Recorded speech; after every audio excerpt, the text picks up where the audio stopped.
رعد و برق زده می شود و از میان دودها آنها ظاهر می شوند و هرچه بگویند انجام می دهند.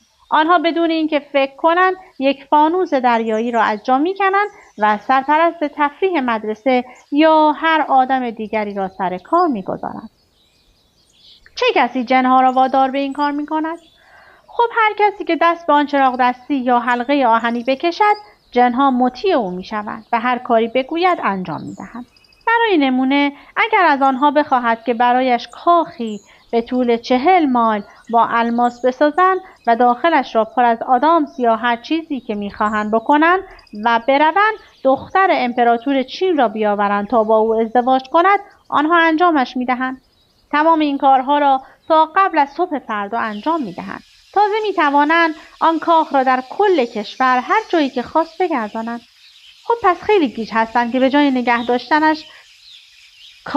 داشتن کاخ الماس برای خود این کارها را میکنند. تازه اگر من یکی از آنها بودم، فردی را در شهر جریچو میدیدم تا مجبور نباشم کارم را ول کنم و دنبال دزدیدن یک چراغ دستی کهنه باشم. چی میگی هاکلبری؟ تو میخوای بالاخره یا نمیخوای؟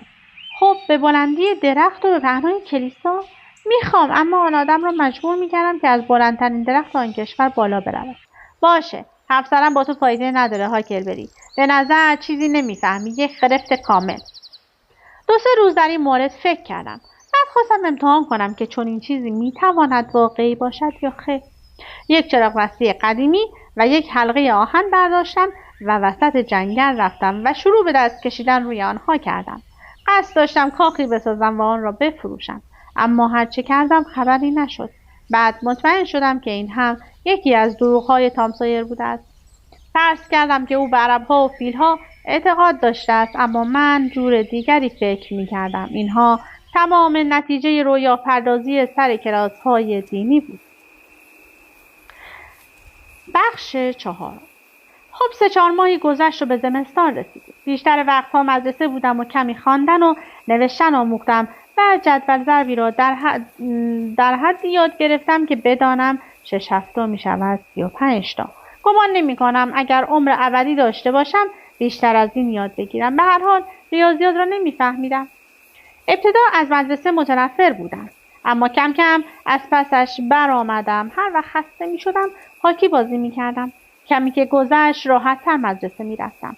همچنین قلق رفتار بیو هم دستم آمده بود و آزارم نمیداد.